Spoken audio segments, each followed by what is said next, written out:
Good evening, and welcome. Welcome to Talking Songs with me, Rowland Jones. How are we all doing out there?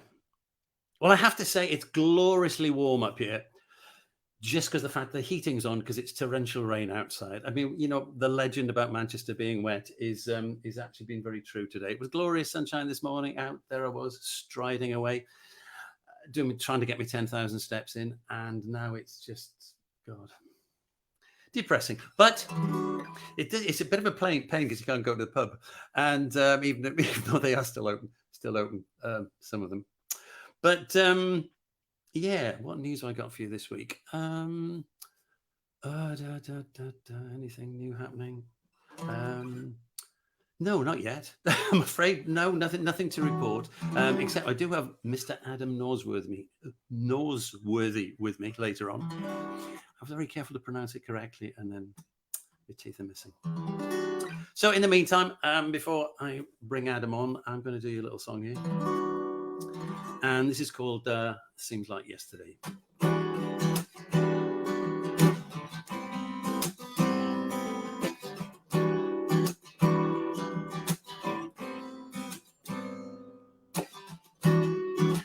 There's a train in the distance, police car in the street, the noise of the city, the places where you used to meet. And just when you thought it was finished, just when you thought it was through,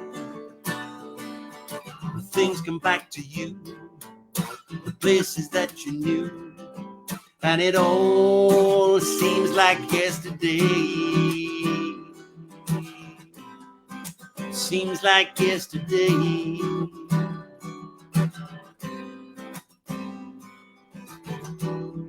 The taxi rang on the corner, the cinema in the mall, the pizza place and the wine bar. You remember it all. And just when you thought it was finished, just when you thought it was through, things come back to you, the places that you knew, and it all seems like yesterday. Seems like yesterday.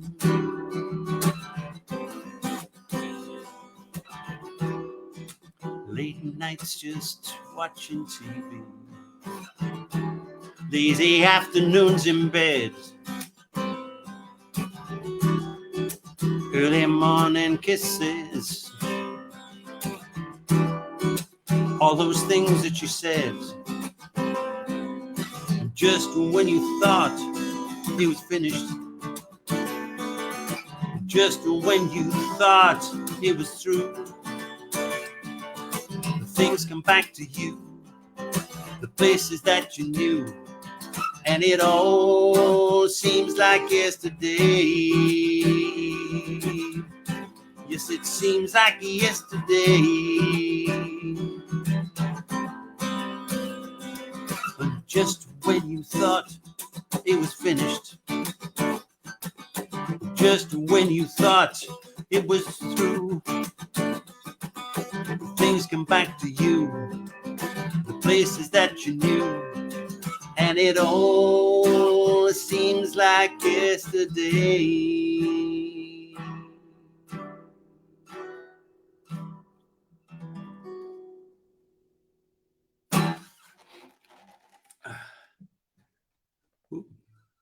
Place the guitar carefully down there, and it's time to introduce my guest for today, who is Mr. Adam Norsworthy. Hello. Hi, hello. How are you doing, mate? I'm all right. That was lovely. Great. Thank you. Thank you. It's all downhill from now. From there. Well, I have a confession to make about that song. Is the somebody famous once, I think it was Michelangelo, famously said that real artists steal, whereas amateurs imitate. And I did actually pinch the first line from Paul Simon. Did you now? Yeah. But I don't feel so bad about that, because I know I've told this story before, because back in the late 70s, early 80s, Paul Simon took a London punk band to court because they recorded a song called 50 Ways to Clean Your Oven. And I thought that was so bitchy of him. That really did not have to be done. It was a good No, gag. he didn't. And No. Where's your sense of humour, Paul? exactly, yes, exactly. I think he does a guest appearance in a Woody Allen film, doesn't he? Is it Annie Hall? Yeah, he's in Annie Hall. Yeah. Yeah, and he's at a party, and he comes across as being, dare I say, smug. Well, I've never met him. I don't that's true. think I Yeah, know anyone who's met him, so I daren't cast aspersions on his character. no, that's absolutely true. Yeah, I'm only saying he seems. He may be a very nice chap, but he does come across as a bit spiky. So Okay, enough about Paul Simon. What about Adam Norsworthy then? So, what's your background, Adam? Where did it all start? Well, my mum was a folk singer. All right. She ran a folk club in Hastings back in the day, and is she a name we'd know? well, no, I don't think so. I mean, she kind of sacrificed all of that to bring the family up, really. Right. But she was very talented. She was very, very good, and she would play the guitar around the house, and I'd pick it up and have a play on it, and watch her sing and stuff. So I think it sort of came quite naturally, the idea of picking up a guitar and playing a song. And I remember trying to play the riff to Dizzy Miss Lizzy by the Beatles version. I was obsessed with the Beatles, still am to a degree, and so when I picked up the guitar, in earnest, properly, to think, right, I'm really going to learn this now, rather than just fiddle around on it. It was it was to play Beatles songs, and the songs that I'd heard Mum sing, and yeah, it was really just from there, so all through my life, all through my childhood, there were guitars lying around, and I'd pick them up and play them, or try and play them. So when did you start writing songs? Immediately. That's the really strange thing. I think because I knew the Beatles wrote their own songs. Yeah. I thought as soon as I picked up a guitar, I think almost the very first day I sort of learned my first three chords, I was writing a song. Yeah. And I can even remember the words. It was let us elope at midnight tonight, so we can be together. Let us get married at midnight tonight, and never mind the weather. And excellent. That was my first rhyming. And you wrote that when you were 6. Is that true? Yeah. I like the fact you used the word elope. I think that's How old were you when you wrote that? I know. I must have been about 9 or 10, I think. Yeah. That's fabulous. That's fabulous. And then I became a writing kind of monster. I've got 2 massive sort of A4 books of songs I just wrote. I mean, they're all terrible, but that's the thing, when you're writing songs, you of course they're awful when you first write them, and then they get better. And I remember when I wrote my first good song, I remember being so excited because I knew it was a good song. I knew it was a better song. And I thought, okay, right. So I have to be a little bit different. I have to be a little bit more sophisticated, and it all sort of came together in my first song, and so songwriting was for me as a natural thing to do as playing the guitar or singing. It just all came together immediately at the same time. I guess because of my passion for the Beatles and having seen Mum do it. I think the thing about the Beatles did have that. I mean, I know I've talked about this before. This idea that up until the Beatles, Nick Cohn has written this book called Wop Wop-a-Loo Wop, and his thesis in it is that the Beatles were the worst thing to happen to pop music, because after the Beatles, everybody took it seriously. But also he makes the point, which I think is quite valid, is up until the Beatles, performers and writers were 2 separate groups of people. Right. Yeah. Tom Jones, who is Yeah. Still with us, singing fabulous stuff. Never wrote a song, Yeah. and never Well, will. there was Buddy Equally, Holly. There was Buddy Holly before the yes, Beatles, and Chuck Berry, of course. yeah.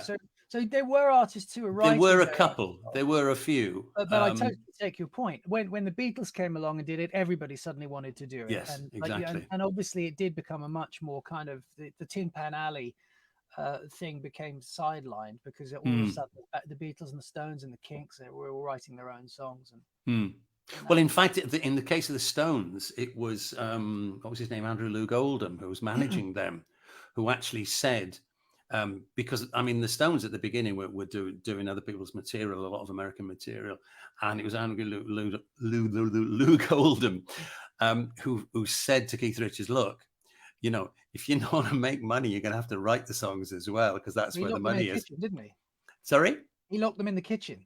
Oh, did he? I didn't know that bit. Yeah. He said, "Well, Mick said, I don't know how to write songs, Andrew. You know."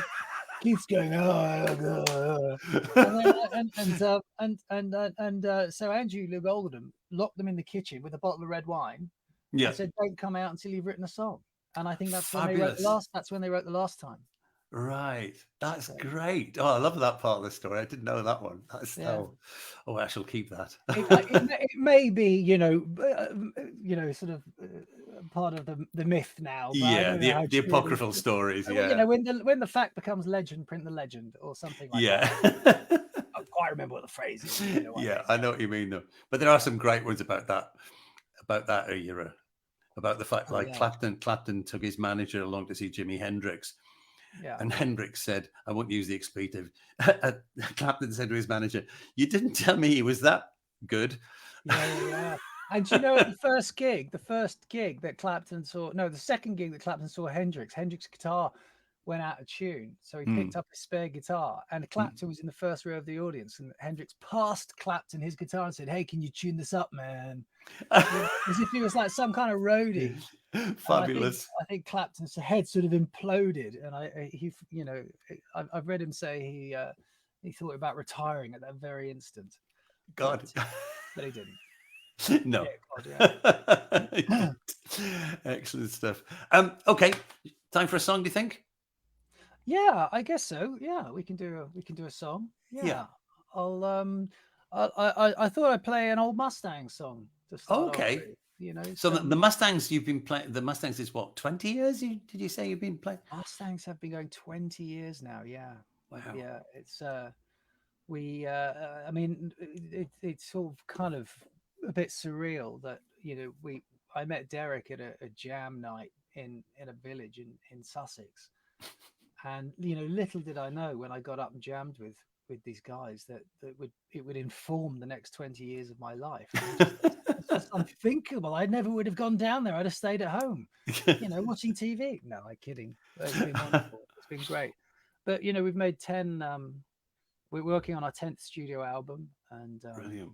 We've made a live album and a best of, and we've had myriad of record deals, some better than others. But you know, we're hanging in there. We're still there, and we haven't killed each other yet. We tried a couple of times. We haven't. The musical differences. No, there's no musical differences. It's my opinion and their opinion. That's the only difference we have. One difference. No, we get on fine. We get on great. They're a great bunch of guys. We're all very close, which is nice. So excellent. I'll do. All right. I'll play a Mustang song. Why not? This is a song. I'm being a bit cheeky here because we're back out gigging again soon, and I'm kind of using this performance as a practice for this song, which I haven't played for a year and a half. So fine. If I forget the words or even the chords, you know, then or even the melody, then it's, you know, why. But this was the first track on our Nothing Stays the Same album, which I think is one of our better albums. This is called Put Your Money on Me, and this is a good example of a song that literally just grew out of a phrase. The phrase "Put your money on me" just came into my head. And I went home and I just fleshed it out and wrote the entire song in about 5-10 minutes. And as you probably know as a songwriter yourself, often the best songs or the most popular songs are the ones that just come really, really quickly. It comes It's like, straight out. yeah, it's like Keith Richards says, you know, when your antenna is up, Hmm. you know, you've got to let the music signals come in, and so, you know, I guess they were up that day when I wrote this, because That's excellent. we've been playing it 1,000 times ever since, but not like this, not like this. Okay. I'll have a go. Take it out.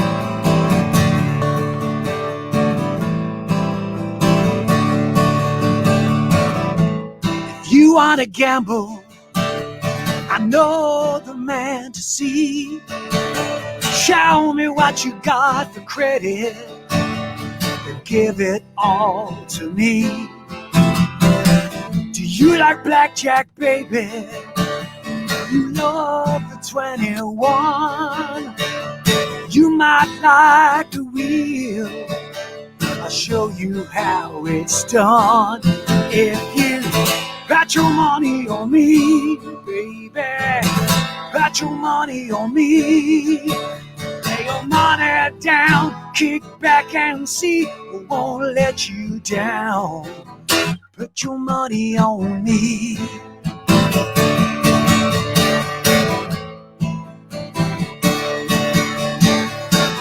You should never gamble what you can't afford to lose. You bother with the stakes if you ain't got time to choose.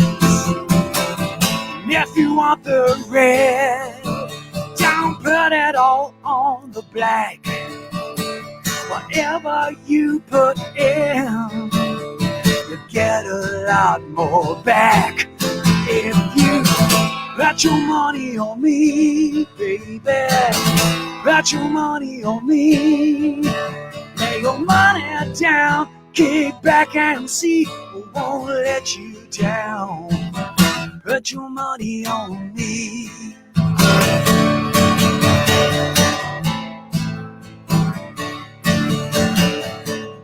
You should never gamble what you can't afford to lose. Don't you bother with the stakes if you ain't got time to choose.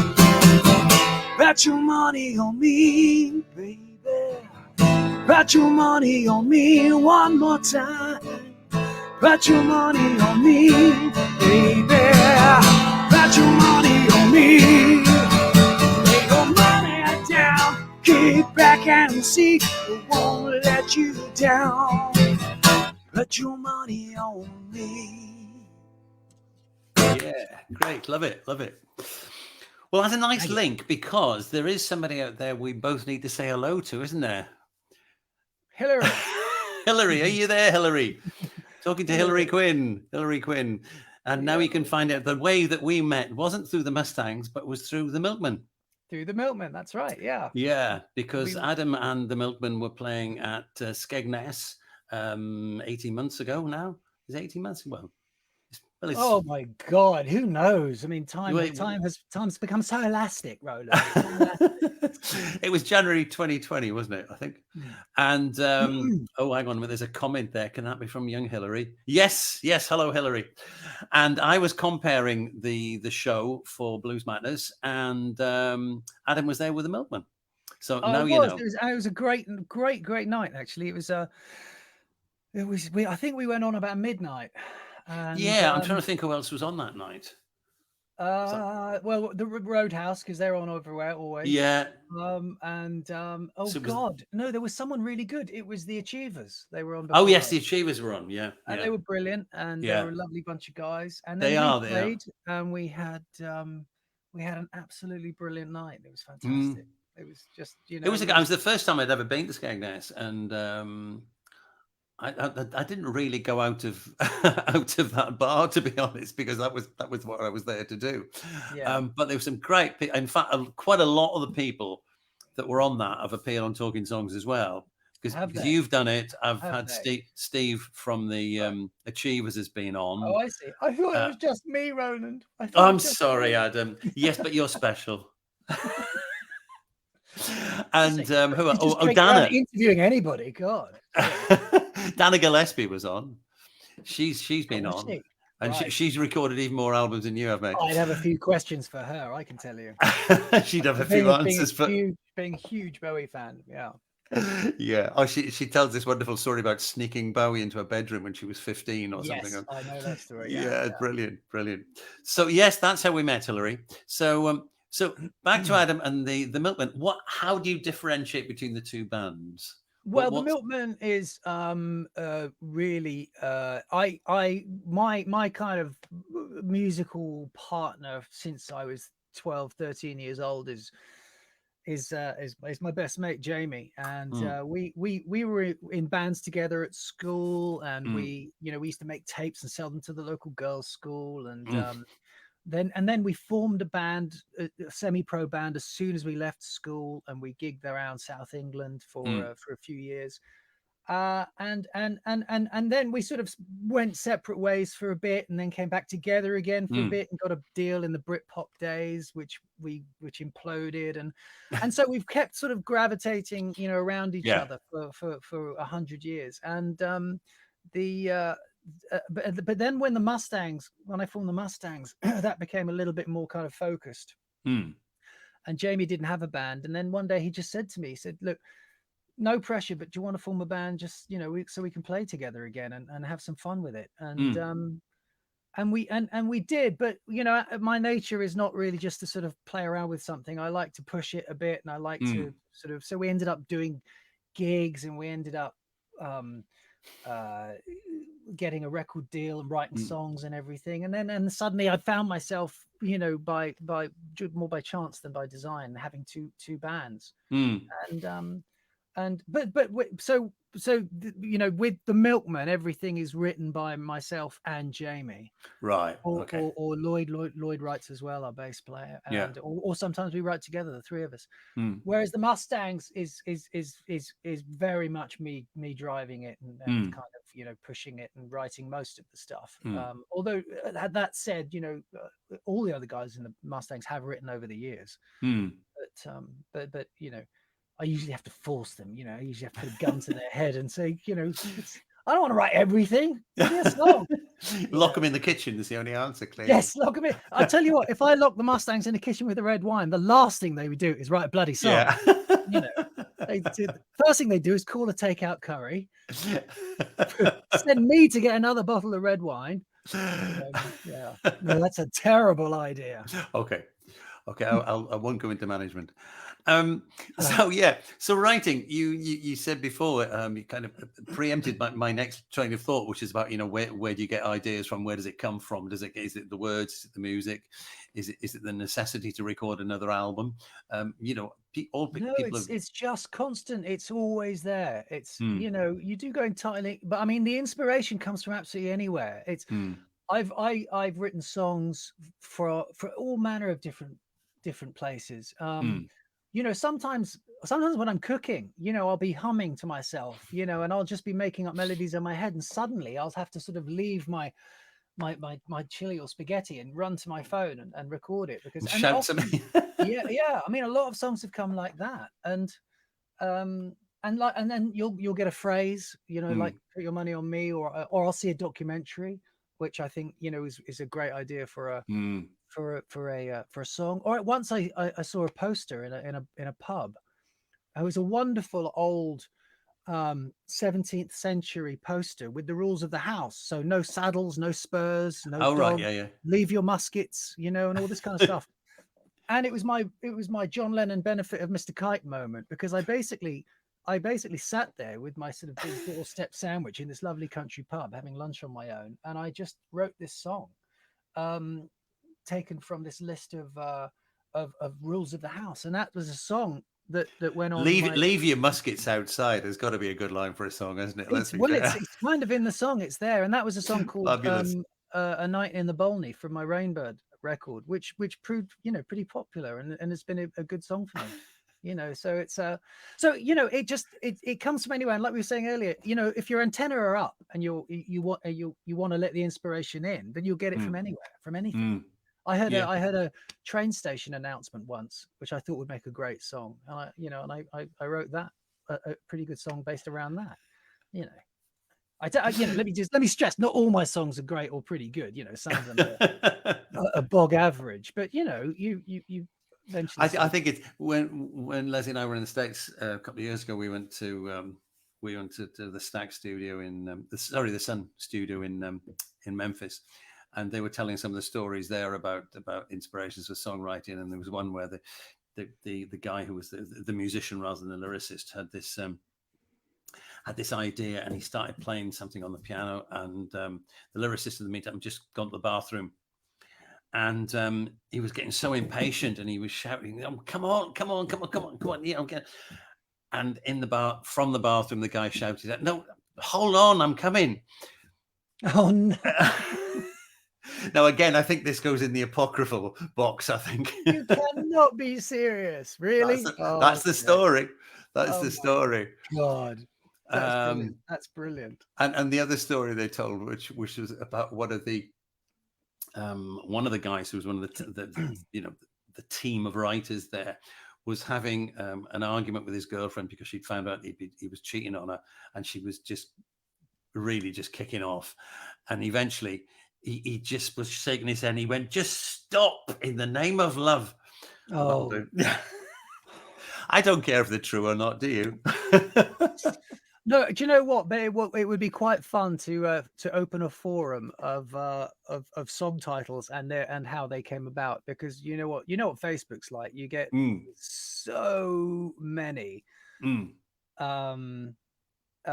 You get so many people contributing on Facebook. You'd get some brilliant ones about how songwriters came about. I'm sure you would. Well, I can tell you when I had a friend who's no longer with us, unfortunately, called Sally, and her mother used to clean houses, and she used to clean. Sorry, not her mother. So I got that wrong. She had a cleaner who cleaned her house, whose surname was Gallagher. You see where I'm heading with this? Yeah, I do. I really do. Yeah. Now, I surmised one night in a conversation with some of my mates after a sweet sherry or two, I surmised that maybe it should have been not Sally Can Wait, but it should have been Sally Can ... wait, because it was probably one of the Gallaghers shouting at his mother because she was talking to Sally rather than paying attention to him. Now, I told this as I sort of invented it as a story. About 4 years later, I was in the pub with an overlapping group of friends, funnily enough, and one of them said, "Yeah, well, it's like the story behind Oasis, isn't it? The Sally, because that was so." And he told a story that I'd invented in the pub. Yeah. And I didn't have the heart to say, actually, it's not true. Well, it may be true, but I was only guessing, so. But it is a nice idea, I have to say. Maybe we should develop that in a talking song special on song title origins. There you go. Yeah. There's another podcast ready to go. Yeah, it could go along with what's it called? Band name origins. Kissthisguy.com. Do you know that? Oh yeah. Misheard lyrics. Yes. I love that. That's brilliant. Yeah. Okay, so what's the what's on the horizon for you, as if I didn't know, in terms of writing? Well, it's everything has been on hold in some respects, but in other respects, it's been good time to write. It's been good time to plan for the future, and the Milkmen have been working on building our audience, and that's been really successful. Mustangs, we're prepping our 10th album, which will be a blues album. We're going to go back to our roots, and so that'll be out maybe the end of the year, autumn maybe. We're going to record it in July, and the Milkmen, we are due to go back in the studio in January. I think we've got a really good record ready to go, so we're going to start recording that.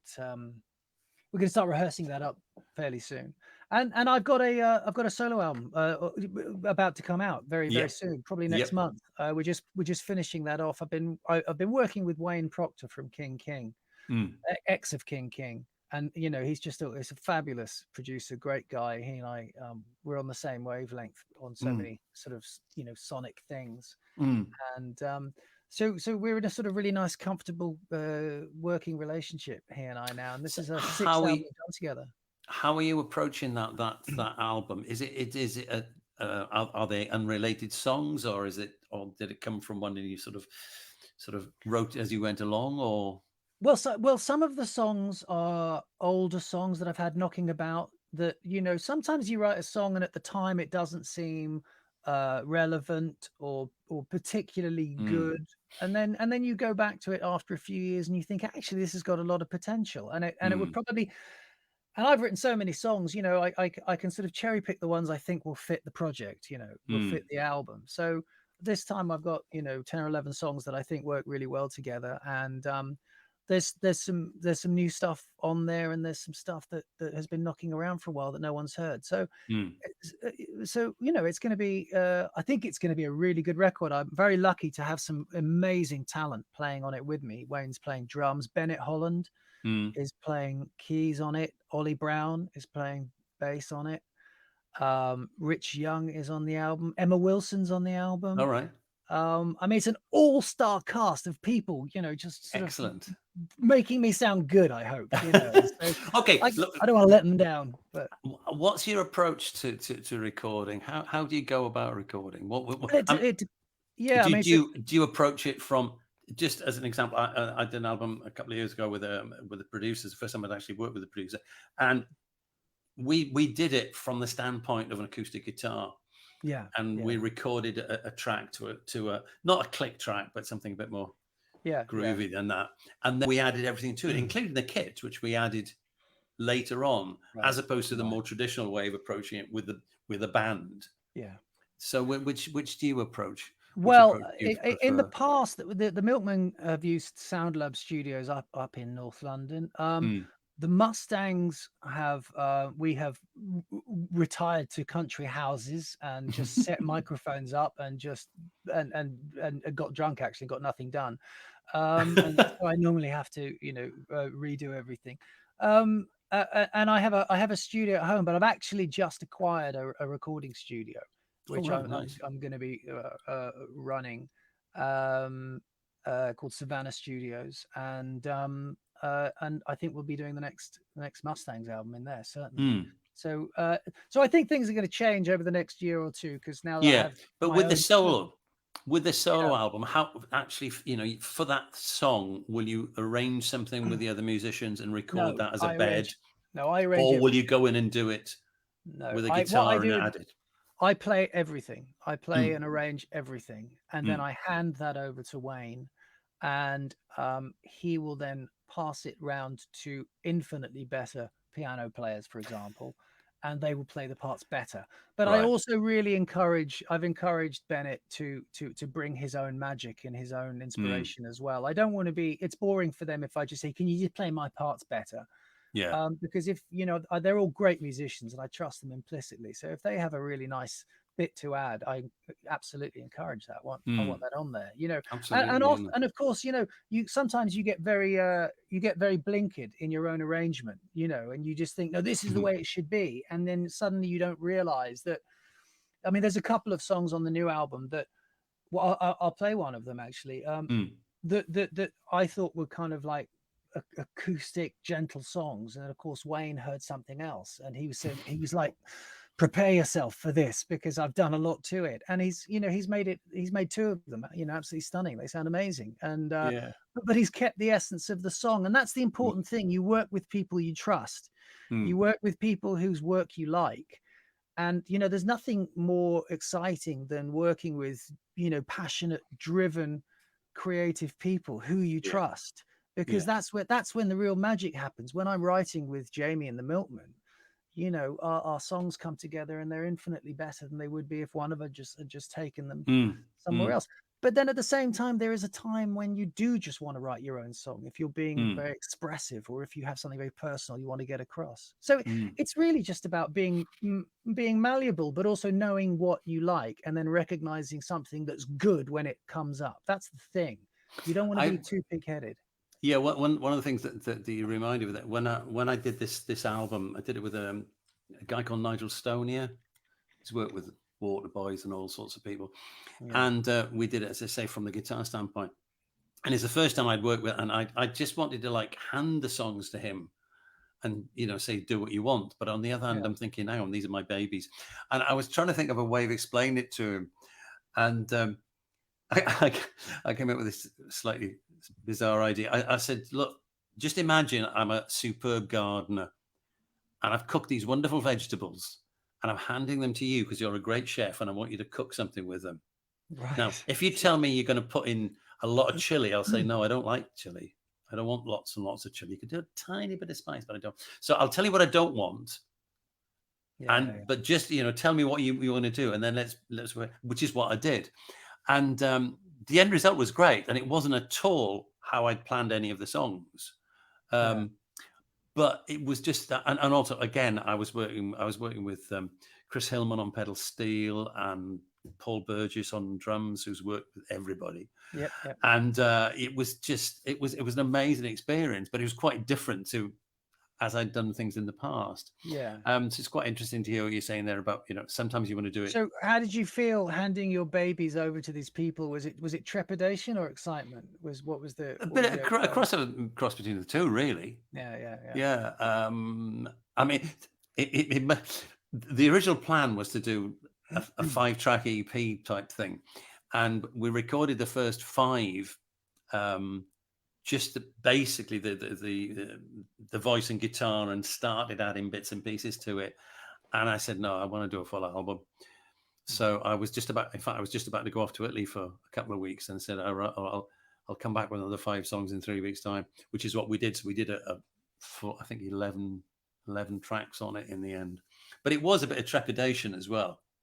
Yeah. I didn't want it to come back with chili all over it, but it was an interesting experience. And yeah. So I like the what you were saying, though, that presumably if you've passed it on to somebody and they've passed it out to the other musician, they're all adding their own bits to it. Do you then record it as a band? No, they'll on the solo album on this solo album, they will literally just take my parts as inspiration and then just replay them better, but adding bits if they hear them, hear them. So everything, I mean, you could release my demos, they're quite advanced, but they wouldn't necessarily sound as good as they could, and some of the parts aren't necessarily played as well as they could be. I'm a bit of a bog average piano player. So if Bennett Holland can play the piano parts on my album, then absolutely, hot diggity. Absolutely, yeah. So but there's they play the parts live, listening back, as obviously you would do. I mean, there's still my solo music isn't necessarily that kind of music that lends itself to being live. It's not like a Milkman album or a Mustangs album that needs to be recorded live. It's much more introspective. Yeah. And I don't want to use the word crafted, because that makes it sound like Milkman and Mustang songs aren't crafted. But you know what I mean. It's a different feel, isn't it? And there's a few more levels and layers in it that you may think is good or bad. It's a different feel. Yes, exactly. It's a different approach. Quicker way of saying what I've just waffled on about. But we got to the same place. That's the major thing. Yeah. So you're going to play us one of the tunes off that. Yeah, I'll play you one of the songs from the new solo album. Excellent. This is a song. This is a good example of a song that's been knocking around for a long time. I wrote a while ago, which just didn't really have a place on a record until now. So this is but this is the acoustic version, and on the record it's a little bit more there's a bit more detail in there, I think. But this is just a ballad called I May Not Be Here in the Morning.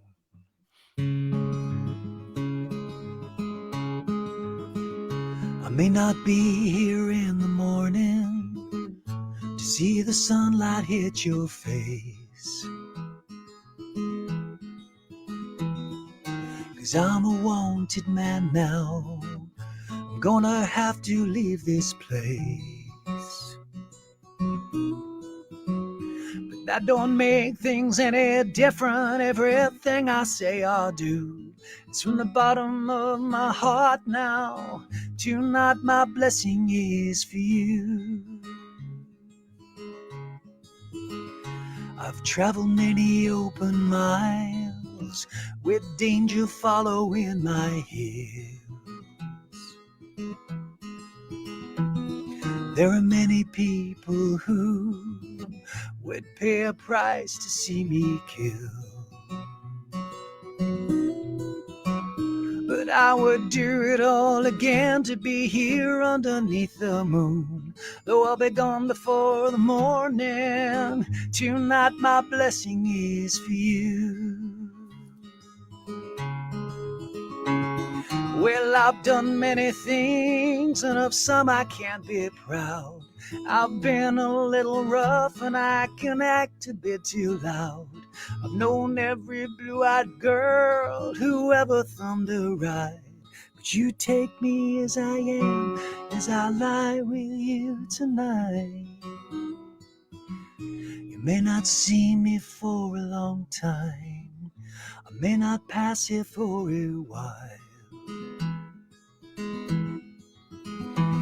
That don't mean that I forgot you. I have you always on my mind. So let us hold on to this moment. The morning comes around too soon. Just a lonely outlaw drifting. Tonight my blessing is for you. Tonight my blessing is for you. Tonight my blessing is for you. Great. Love it. Quite a different style. Yeah. I can see, I mean, I can, as you say, I can picture it with more detail, but I can also picture it as you might have seen it as a gentler album Yeah. than what you Yeah. do with The Milkman. I never got around to asking you, where did the title The Milkman come from? Oh, just one of those, you know. I mean, you probably know this. Every band, there's a, you know, there's a process to putting a band together. You know, first of all, you find out that other people play, Mm, yeah, mm. and then you get together, and before you've even played together or rehearsed together, you go, "What are we going to call ourselves? What are we going to call ourselves?" And you spend 4 hours deciding what you're going to call yourself, and then half an hour rehearsing. And then you go and And then you go to the pub. then you go to the pub. So, I mean, you know, I think it was exactly that. I think, you know, after Jamie said, let's put a band together, I think the next thing we did, I was round his place with a few beers and some old heavy metal DVDs. And we were just thinking, what are we going to call ourselves? I remember blurting it out. And he said, yeah, that sounds good. So there's no hidden meaning in it whatsoever. Excellent. It's literally just, you know, it was probably 3 a.m. and we'd been through 5,000 different names and we were so tired. We just thought, let's just call ourselves the Milkman. But do you know what? It works. It's nice. And it lends itself to a lot of sort of milky puns and things, which, you know, we don't want to overdo. You're not cream, but you're pretty good. Yeah. You know, our first album was called Full Fat. Our second album was called Gold Top. Third album was called Deliverance. And, you know, Nice. There's so many opportunities for it, but we don't want to overdo it. But you know, at the same time, it kind of gives us an identity. When we came back from Italy, I was a lot of the guys that I'd been playing with had either jacked it in completely or were dead. So I sort of mooched around and I met a great bunch of players, young guys who were all sort of Northern College of Music graduates, but really funky players. And I ended up with a residency in Manchester. And it meant that every week, I did it as a quartet, but every week there were different people on. But like yourself, I was saying like, well, this is what we do. And I just let them add their bit. So it was lovely because every week was slightly different, even though the material was exactly the same. Yeah. And on one of these gigs, I thought you passed out for a minute then. After one of these gigs, somebody came up to me after the show and said, "Oh, great band. What's it called?" And I can't remember whether I said it or whether my wife said it actually. I said, well, it's a bit of a movable feast really because it's different every week. So ever since then, it's been known as Rowland and the Movable Feast. I love it. I Which love it. That's what that sounds like a prog band, doesn't it? You know? yeah, it does, doesn't it? Brilliant. Yeah. It's brilliant. I mean, going back to band names, when the Mustangs. I've not heard prog for a long time. I love it. Prog. Oh, I love a bit of prog. Love a bit of prog. When the Mustangs rose out of a jam, and it was a really successful night, and the guys on the stage said, do you want to come back next week and jam with us? So I came back, and then I came back the week after that, and after about the third or fourth week, it'd become a regular thing, and somebody said to me, you guys are great, what are you called? And you have moments in your life you wish you could go back and change. I for some bizarre reason, I have no idea to this day why. I just said, oh, we call the Mustangs, and so we became the Mustangs. And it wasn't until about a few months later that I realized there was a Mustangs in Croatia, there's a Mustangs in Chile, there's a Mustangs in Canada, there's about 3 bloody Mustangs where we formed. So so on social media we have to be the Mustangs UK, Right. to differentiate ourselves between all the other bloody Mustangs. And I wish I'd called us something infinitely more original. It would have because we've had letters over the years, and we've had to write letters as well over the years saying that's our name, or All right. but what are you gonna do? But there comes a point where there's no point changing it anyway. No point changing it now, not after 20 years. Yeah, because also the name, it's a bit like that thing with something like Virgin Records, Virgin, whatever. What the word means after a certain amount of time, you forget what it means anyway. It's just a label that's attached. Do you know what? That's so true. And we had to tell ourselves that after about 3 or 4 years together. We just thought, oh, we're going to change our name now, and we had the logo, and we that's how we convinced ourselves to keep it. We just said it's just a name, doesn't mean anything now. It's who we are, and it's what we do. So yeah, but band names are difficult. It's one of the most contentious points of being in a band. There's always somebody who goes, you get three people in the band. Yeah, that's good, and then it's always the drummer. Oh, I don't like it. No. Always the drummer. What's a milkman mean? What's that mean? I'm not a milkman. No, I'm kidding. Mike's great, but there's always one. Yeah, no, I'll agree with that. Yeah, and of course, we get people coming up to us after gigs going, "Are you really Milkman? Is that why you're called the Milkman? Are you really Milkman?" So, many years ago, I worked with a band that was called Half Weight, and at some point we'd had this discussion about saying it was maybe a little bit too drug induced a name, and then I turned up to a gig one night, and I arrived at the venue, and it said tonight Harpoon, and I thought, oh shit, it's double booked. I've come to the wrong pub, and I walked in and suddenly discovered that we'd been called something different. So I wasn't even a part of. Maybe I was the awkward one who kept saying, no, I don't like that. But anyway, so I turned it. Sorry, yeah. That's all right. Well, you just reminded me. I was in one band called I think we were called the Fantastic Floor Show, and we hadn't put 2 and 2 together at all. That if a pub had this on sign outside, it would suggest there was some kind of illicit stripper going on inside of the venue. So we did the show. I think we were out in Gravesend, and on the outside, a Fantastic Floor Show. We just had this, this sort of flurry of very disappointed middle-aged gentlemen coming in, thinking, when's the floor show on? And we're the floor. We are called the Fantastic Floor Show. Excellent. And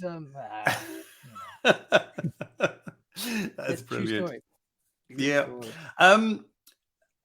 So what we were talking about the new album that's due coming. Yes, it's called Infinite Hotel, and it's going to be out, I think, in maybe the end of June, beginning of July. I think just in time for the summer.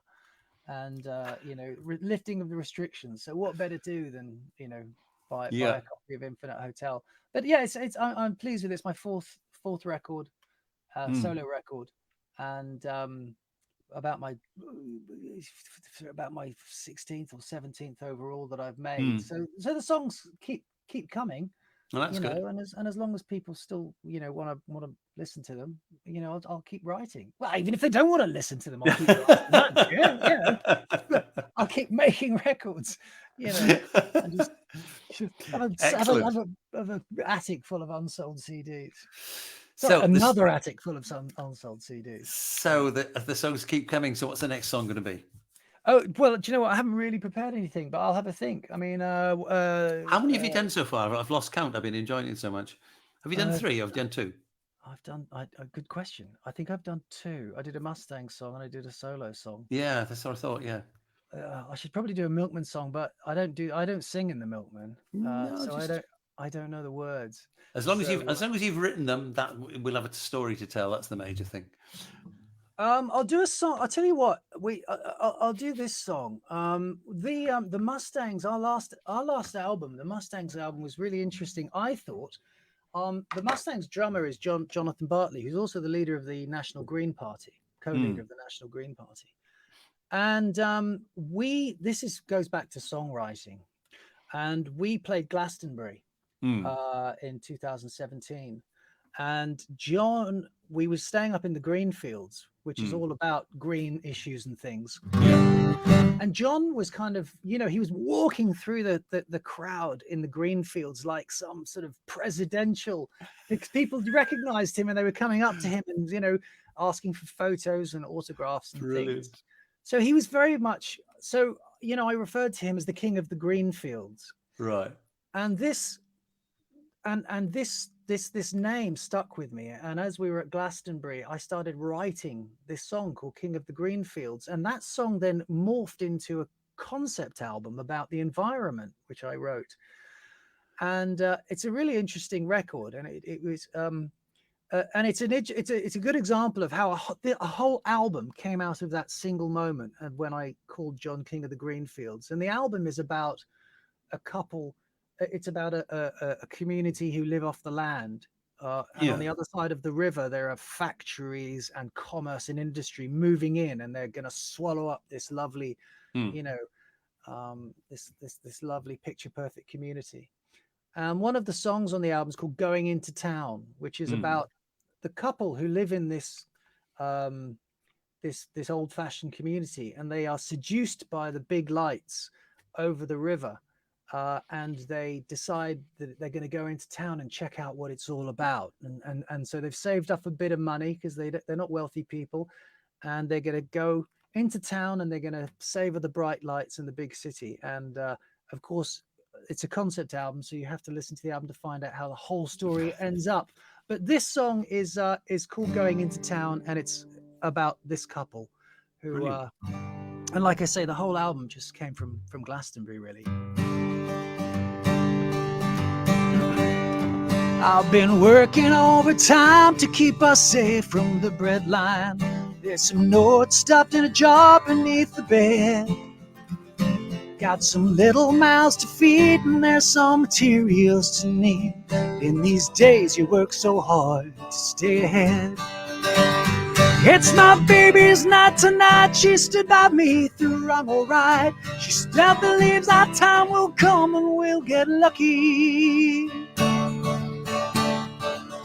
Now she wants to see the lights, and I won't let her be denied. So we're going into town to spend some money. I can't pretend it wasn't tough and my wages were enough. There's some notes stuffed in a jar beneath the bed.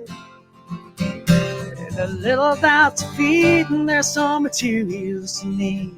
In these days you work so hard to stay ahead. Now she wants to see the town, and so she's putting on her gown. We'll be dancing till the moon goes down on Sunday. I'm gonna throw my cash around, 'cause I don't want to let her down. So we're going into town to spend some money.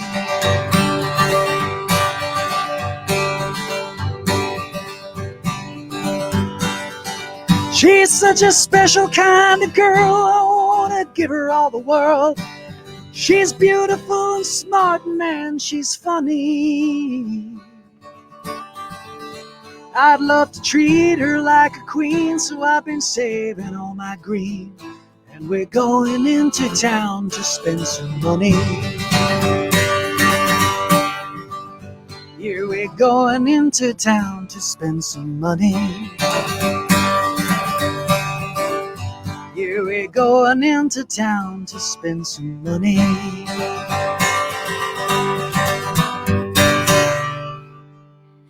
Lovely. Yeah, great song.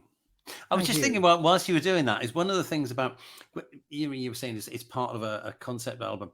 And one of the things I think you've done with that song, which is really, really good, is that I have this thing about songs, the sort of Andrew Lloyd Webber style songs which come out on musicals, because they're there to try and move a story onwards. They always sound like something from a musical, whereas that song sounds like a song. Well, It is a part of something, but it doesn't. You don't have. Doesn't have to be. You know what I mean? Well, I think it was important when you're writing. I mean, this was a blues inspired concept album, and the important thing I think was to make sure that although the songs morph into one another and there is a concept and a musical theme throughout the whole thing, that all the songs work on their own as well, because of course very few people listen to an album now and put a whole album on. So the album, which is called Watertown, you can find it on Spotify and stuff, so give it a listen, anyone. But they're going to dip into it, aren't they? They're not going to necessarily listen to the whole concept. I think it's a richer experience by far if you get the concept and you listen to the whole album from start to finish, because it's a musical journey, for want of another cliche. But you don't need to. Exactly. You don't need to. You can hear any one of the songs, and hopefully it stands on its own, has its own merits, and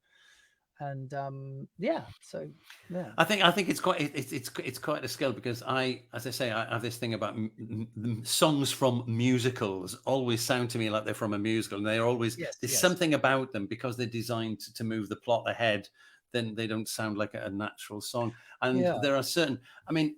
There's quite a skill in that. There's quite a skill in that, though. I think, I think if the best musicals I do love, and I think the best songs from the best musicals are really, really good, because you're having to write part of the narrative into the song. Yeah.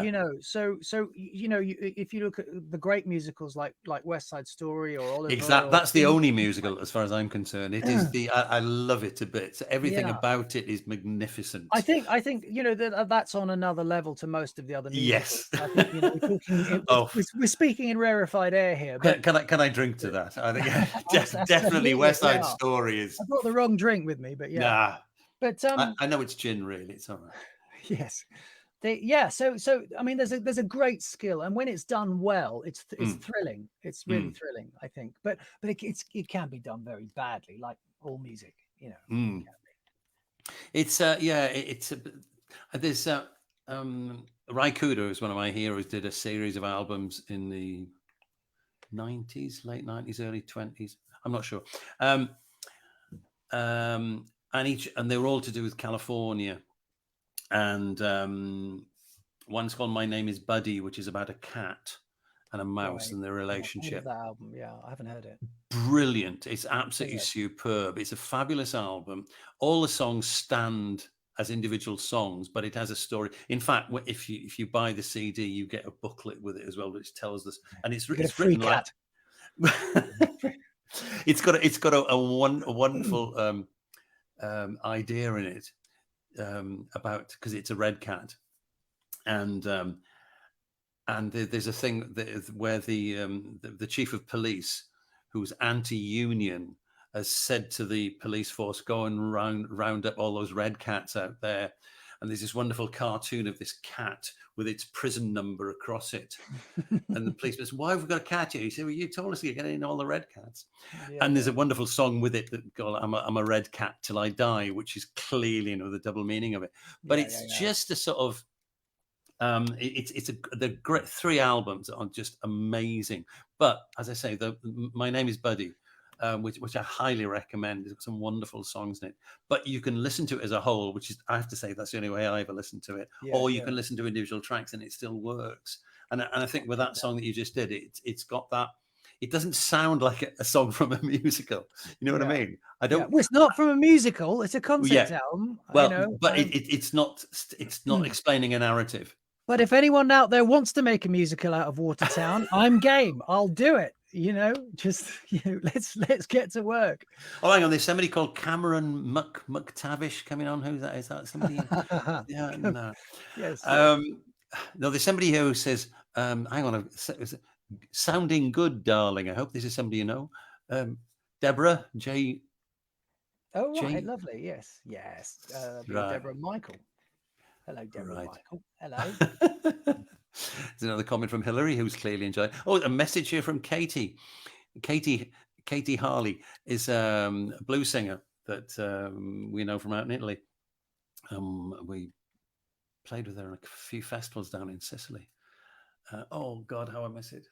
Anyway, I could do with some warm weather on my back and some nice red wine. Anyway, so listen, we talked about you doing 4 songs. Would you like to do another song? Or I mean, are you sung out? It's not I'm sung out. It's just go and buy the record, Spotify. I've loved doing this. It's great, but as we were talking about earlier, sometimes it's such a sort of sterile environment to perform in. It is, yeah. When you're sort of got the headphones on and you're singing into a mic and there's no audience and everything. So I'm not the greatest fan of performing like this. I like to. I think that the truth of the matter, smell the audience, and I have a very smelly audience. I think one of the things I've done some online stuff, just performing, and I find them really quite difficult to do. And they, as you say, sterile is the right word, because even if you're in a pub and people are ignoring you, you can feel them ignoring you. Whereas when you're doing it to a laptop, it doesn't matter. So. Anyway, So Adam, it's been an absolute pleasure talking to you. It's been lovely, thank you. I've just seen there's a message that Hillary, because Hillary's having a conversation with my wife downstairs, and it's slightly surreal that these 2 people I know from completely different parts of my life know each other. And then she's written, Rowland, I'm missing the heat of Umbria too. There you go. Hopefully we'll see you there soon, Hillary. Adam, thanks a lot, Hillary. mate. Hi, Hillary. Thank you very much for asking me. It's been a real pleasure. It has been a real pleasure for me as well. So keep in touch and let me know when the album's coming out. And absolutely, will do. Okay. Look after yourself.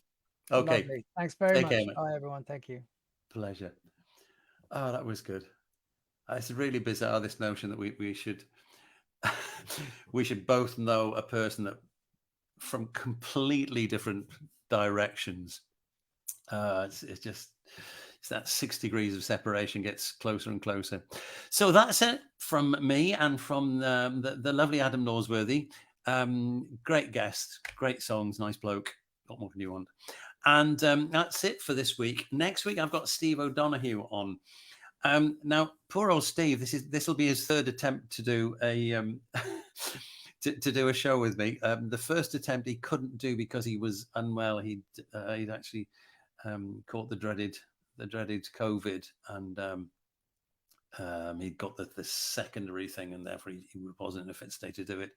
And then, just to show what a great guy he is, the second one he was booked to do, he actually works in radiography, and he'd been called in on an emergency shift to do some covering work at one of the Manchester hospitals, so he couldn't do it. So I'm hoping next week he will be with us. And so I look forward to that. And in the meantime, thanks for listening. Thanks for joining in. Look after yourselves out there, and see you next week. Take care. Bye.